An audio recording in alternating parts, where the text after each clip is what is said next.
Hello, my dear. Rhonda Constant, your favorite hometown medium, physical energy healer, oracle card advisor, paranormal investigator, voice for your loved ones. How are you doing? Okay, I don't know. I think we've done this before, but I'm just going to remind you this is not an exact science. Sometimes you got to stretch this out of the box a little bit because they won't give me all the details. Details are none of my business. They'll give me just enough so you should be able to understand what they're talking about. And if it doesn't ring a bell now, keep it in mind. You'll remember it later, see it later, or somebody else will validate it for you later and go, oh, I know what he's talking about. I never know what I'm talking about. They do. So he's repeating what I usually say next. He said it's his show. And I always say it's their show. I let them run it within reason. And he's already saying, this is my show. That's cute. Oh, he's coming in and he's got denim overalls, I guess we want to call them on, and he's got his fingers in the straps. He says, "I'm the beast, I'm the king, I am the buster." I love his attitude. He's smiling. He feels good. He feels um, definitely not excited. Definitely, he's calm. Perfect. Per He said, I've always been perfect. Just nobody else thought I was. I love his attitude. Cool guy.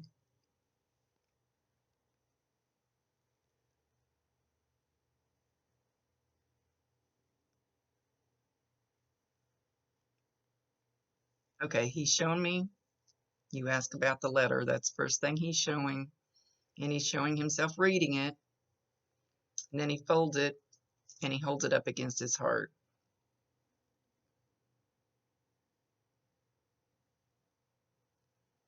I did get it. I hold it very near and dear to me. I know exactly what you were saying. I felt the same way.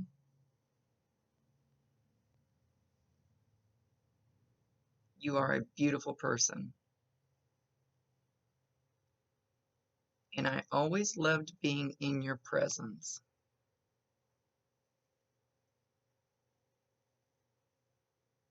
I loved being around your energy and just kind of watching you. And oh, and then he's doing like this big belly laugh, just big, almost like Santa Claus, oh, oh, oh, big belly laugh.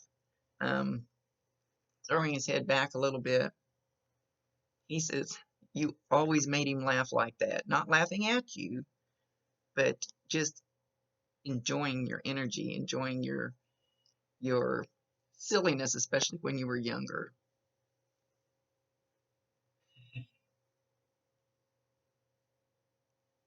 But I always ask them, please don't go back to when they were too young that they can't remember now. So we'll see how this works.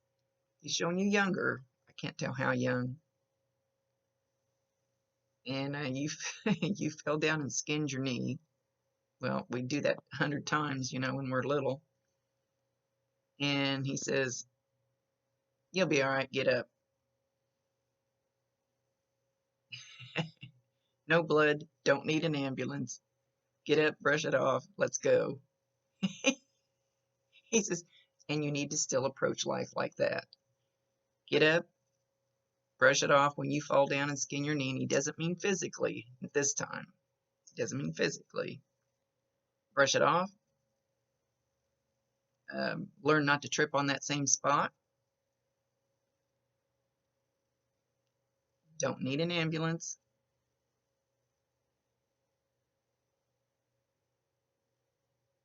But even though I'm just sitting back and observing, I love you. And I will watch you through your hiccups.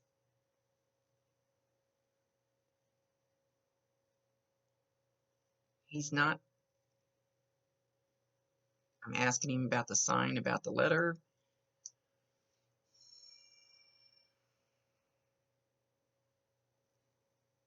all he's showing me, and it's kind of faint, is something that looks like a sparkler, something that looks like fireworks, something that looks like little lights bursting out. I don't know what the heck that would be. I don't know if you saw little lights afterwards.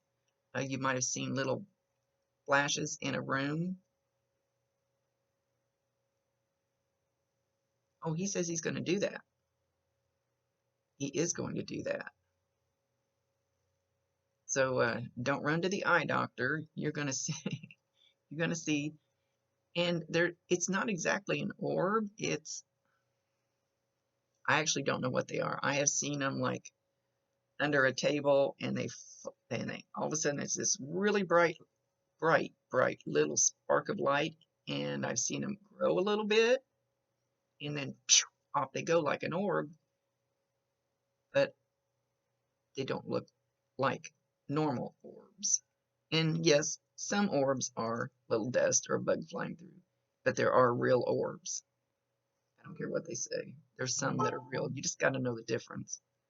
But this is an extremely bright little light, and I saw it 3 times in a room one time. Just start to materialize, get a little bigger, and take off like a rocket. So you're going to see something like that.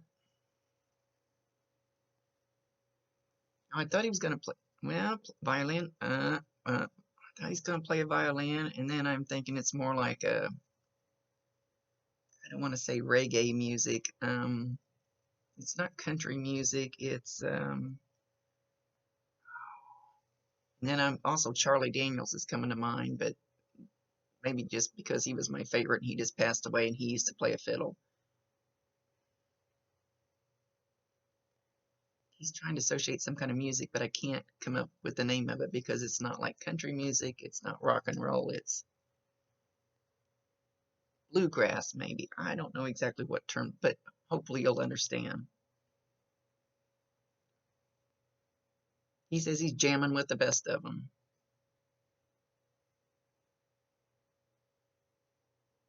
Tapping his toe, listening to music.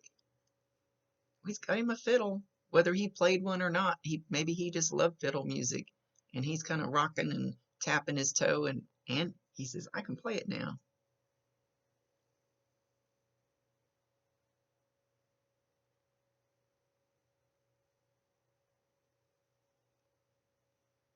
He said he wants you to know that he will always be by your side.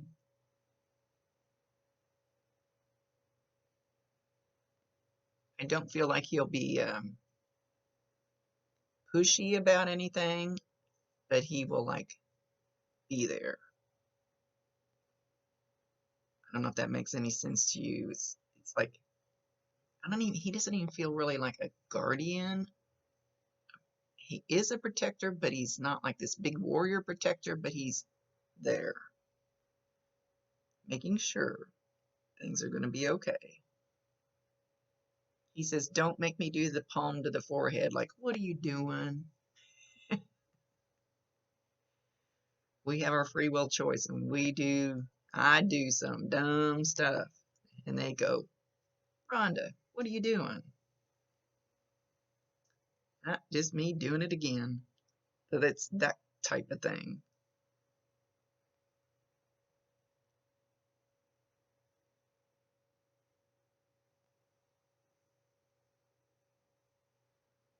As far as them wanting,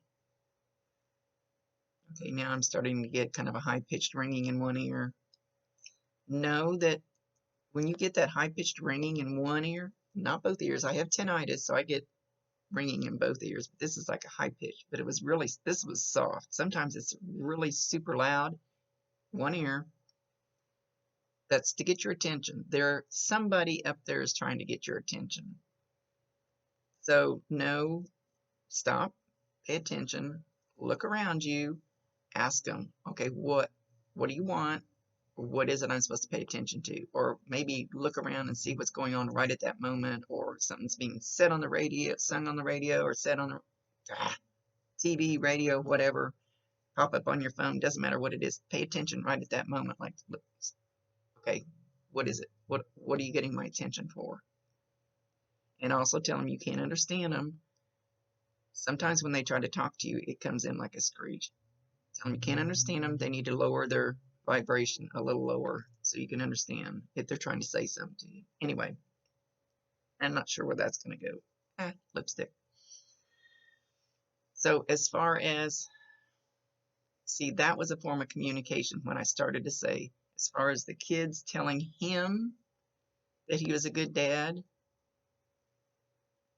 I promise everybody 1,000%, I say it multiple times a day, they can hear you, they can see you. They're right next to you if you want them to be. You can tell them to go away, you can invite them in, however you want to do it. It's totally up to you. That's your free will choice.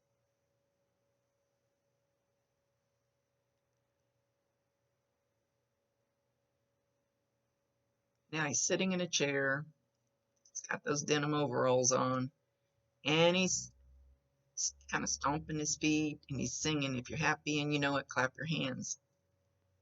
So I don't know if he used to do this when you were little, or if this is a memory from somebody else, or you just did this with somebody. He's a happy-go-lucky guy.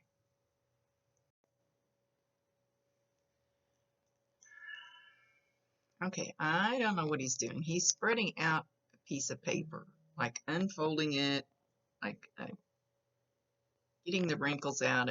It's like it's this, and it's a large piece of paper, and it's like it's been around a while. He's calling it a blueprint for your soul. I have never heard of that, have no idea what that is. I'm not sure if he's talking about his or yours. He said everybody has a blueprint for their soul.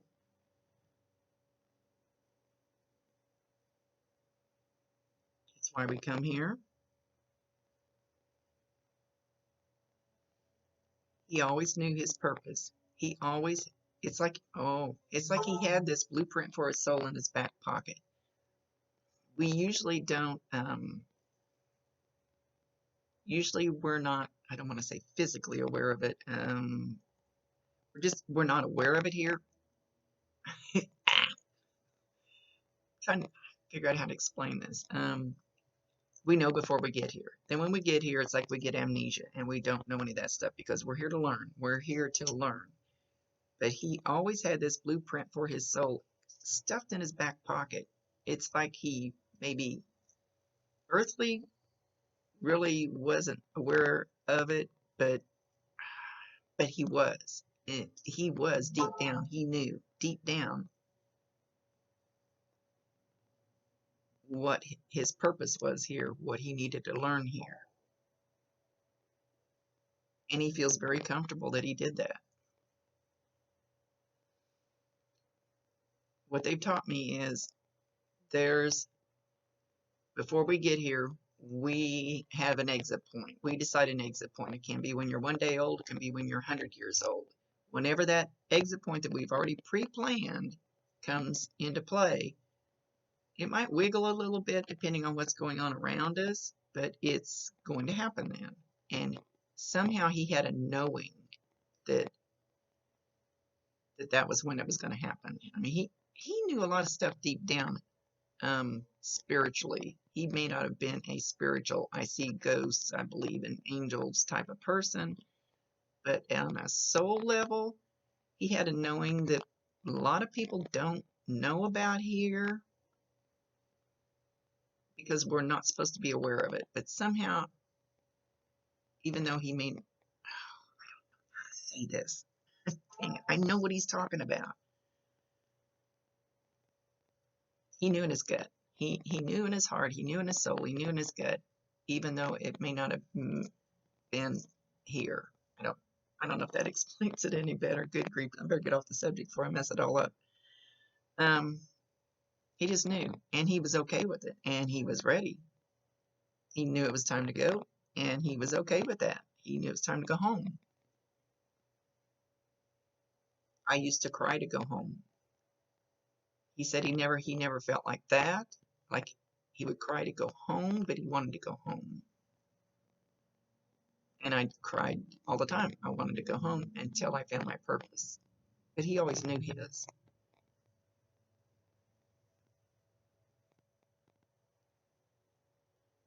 Okay, now he's standing there with a baseball bat. He's gonna play ball. I don't know if he used to play ball in the yard with you guys, but he's swinging it very slow. And he says, I made a home run. He's talking about his life. Everything came out in his soul plan. Everything. I don't think most of us have a perfect. We perfectly follow our soul plan when we get here. We struggle and we carry on and fight the things that we're supposed to be doing instead of moving on with it, no matter what it involves. He seemed to have done it. I've never seen that before. He's cool. I like him.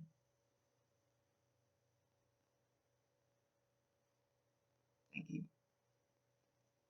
Saying something to me.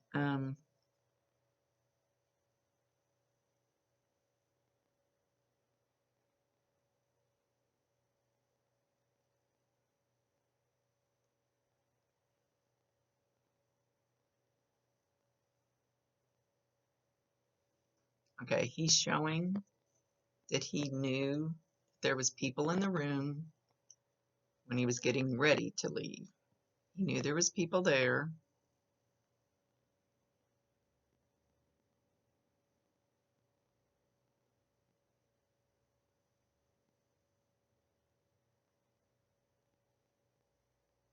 He says, I'm going to a better place.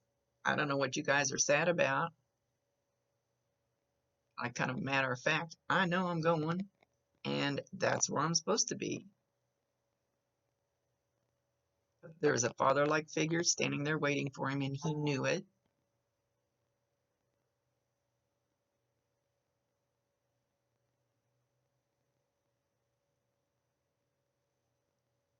There was a sister.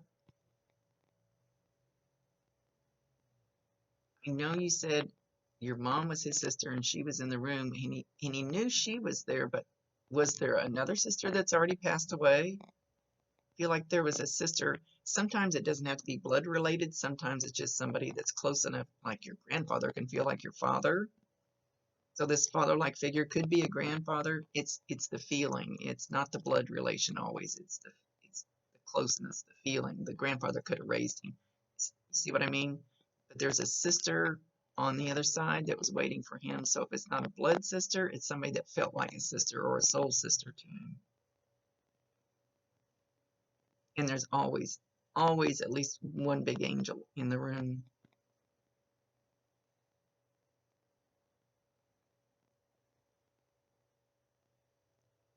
He wasn't scared to go because he knew that it was in his soul plan.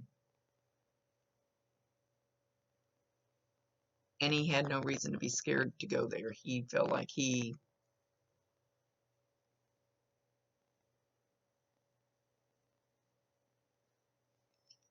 felt like he would be absolved of any sins, and we are. And when we get there, what they've shown me is they kind of peel us like an onion. They peel all that heavy crap that we hang on to down here, and all the guilt and the crap that we hold on to that we really are supposed to let go of, but it starts weighing on us and makes our body heavier. And they peel that off of us, and then we're just this beautiful, bright spirit and nothing but love. I can hear you guys. I can hear you guys.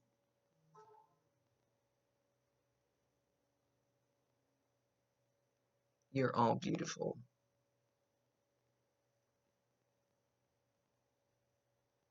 Thank you for loving me, all of you.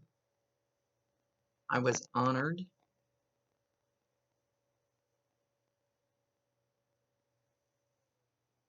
There's something about he says his energy went out just like my light did. I forgot to check it to see if it was full of water when I turned it on, and it just went, woo. He said that's how quick he went.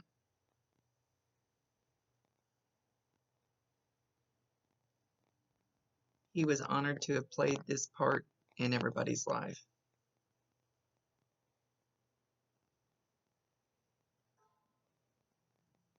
Man, I could have used him in my life.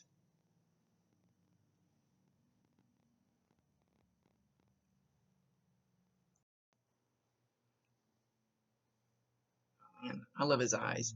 That's when I looked at his picture, his eyes drew me in.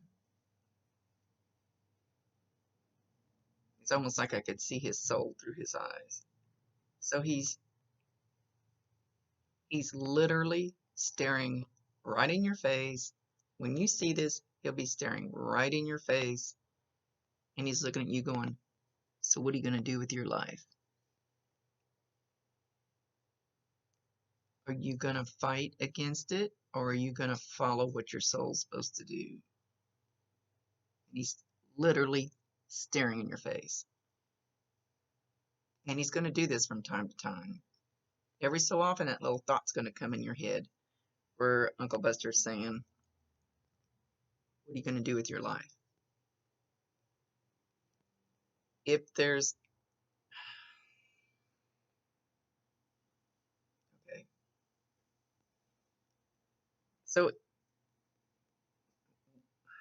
if there's something in your heart you really, really want to do, something that you really feel on a super deep level that you would absolutely love, that would make you feel so wonderful, but you're not doing it yet, ask him. Ask him to go find the appropriate people, spirit guides, angels, whatever. Ask him. And then all of a sudden, some door will open, a new job opportunity. You'll get a phone call from somebody you hadn't heard from before, or for a long time, or you'll meet some new person that you may not know it at the time, but is going to take you to that next step. So be open to the opportunities. You have to ask, you have to allow. They cannot override your free will choice. So if you want to go down the wrong road,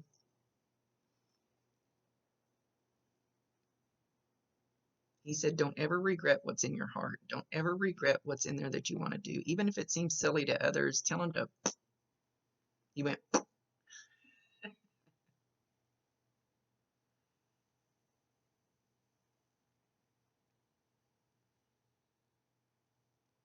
Every so often, you're going to hear that in your head. And we have telepathic ears up here. That's what I call them. I talk to a live person telepathically right in front of me. Every so often, you're going to hear that in your head. What are you going to do with your life? If it twists your gut, it's the wrong way. Turn and look a little bit different way. And you'll see something different. You'll see a different door open. So he's going to be there to help you. He's holding out his hand. He's holding out his left hand. He says, I will take your hand and help you and guide you. Trust me. Talk to him as much as you want to. He can hear you.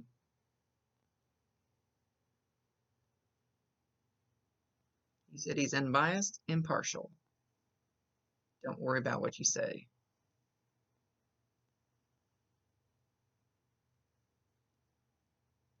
Because he said he already knows what's in your heart. Now it's time for you to find what's in your heart.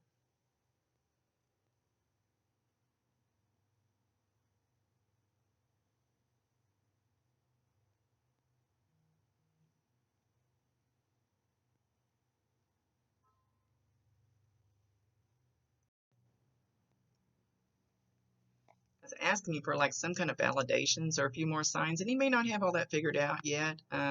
He says you're just going to trust. You're going to know that it's him.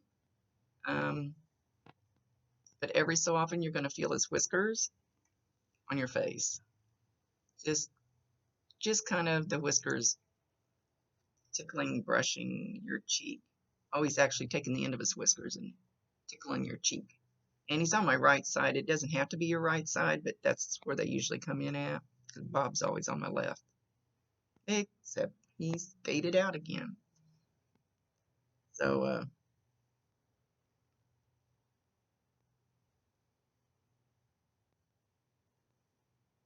he's going he's going to give your mom a kiss on the cheek. So she'll probably feel those whiskers, but she probably also feel like a warm spot. It's just like a little I love you peck on the cheek. So it'll probably be a warm spot. Sometimes it'll feel like a bug crawling. Um, Sometimes when they really want to get my attention, it's like pins sticking. They go, hey, I'm here. Hey, pay attention.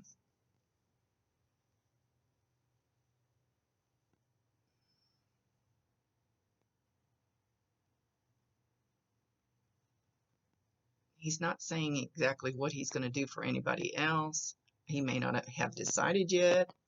We're not exactly all knowing when we get there. Sometimes it takes us a little bit to figure out how to do what, but they love the smells. They love the little soft touches and stuff. Try not to scare you. He's showing that he's just going to be popping, not exactly popping in with everybody, kids and all that, but more like passing through, like going by and going, just making sure everything's okay, just checking on you, just making my presence known. And some of you are going to just kind of feel his presence as he moves through the house checking. Some of you that'll be sensitive enough or open enough. When you're in really, really deep grief, it's almost like it puts a wall up around you, which to me makes no sense because that's when you really need to know that they're there. So it's hard for them to get their signs through or feel him walk. Just walk. He just gonna walk through the house. So sometimes the grief has to lighten up a little bit before some people will see signs or feel him or hear him or whatever. But if you want him there, each and every one of you, if you want signs from him, if you want him to come around, just ask him. Give him permission and then allow it. I yell at Bob every so often, hey, haven't seen you lately, where the hell are you? But he's my Bob.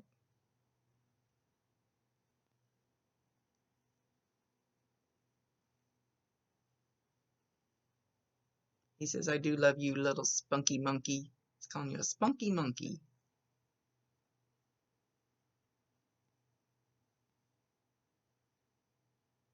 Cheesecake. He's mentioning cheesecake. So I don't know if you guys enjoyed cheesecake together. You bought you cheesecake, you just ate cheesecake, you just thought about buying something about cheesecake.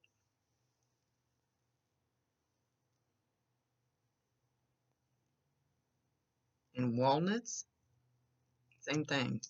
Have no clue. Sometimes they just throw words out.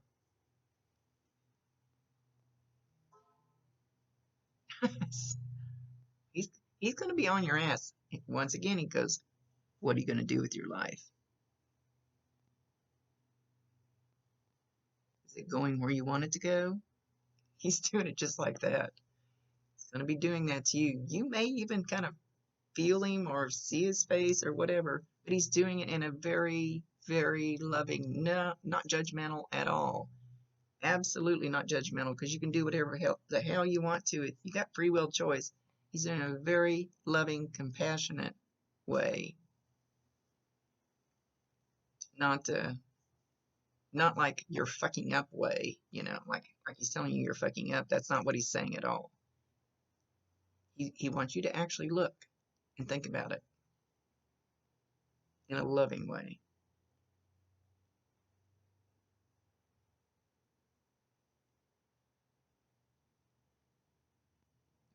Okay, I have no idea what this means. He said, enjoy the berries while you can. Berries, berries. No clue. Enjoy the berries while you can. I might have heard that word wrong, but I don't think so.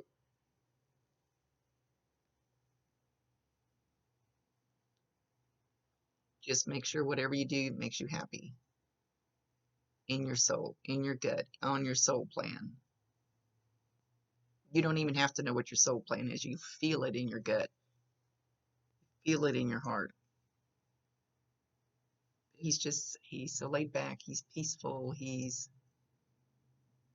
knowing, he's, what other words to use for him? Like laid back, just comfortable in himself.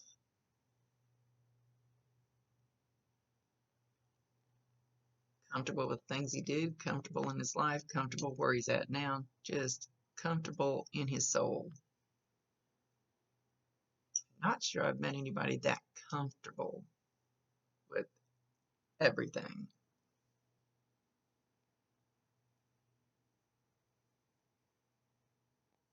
He says, tell them all I love them. I can hear them. I know they love me. And I heard all of you before I left. Like, even though maybe right at the end you all didn't think he could hear you, he heard you on another level. Whoever was there with him. Sometimes they'll show me all the people in the room, sometimes they don't. Okay, my dear, he's going to leave. He says he thinks that you will get this more than most others, that you will understand when he pops in or says something or tries to help guide you more than a lot of the others.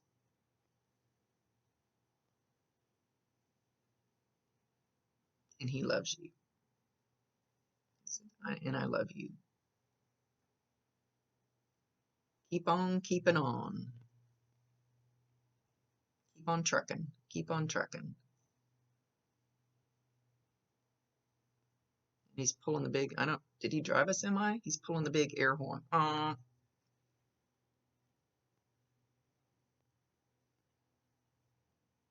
He says, I'm moving on down the road, but I'm not very far. Okay, my dear, he's leaving. Love his energy. Loved his eyes. Awesome person. Soul.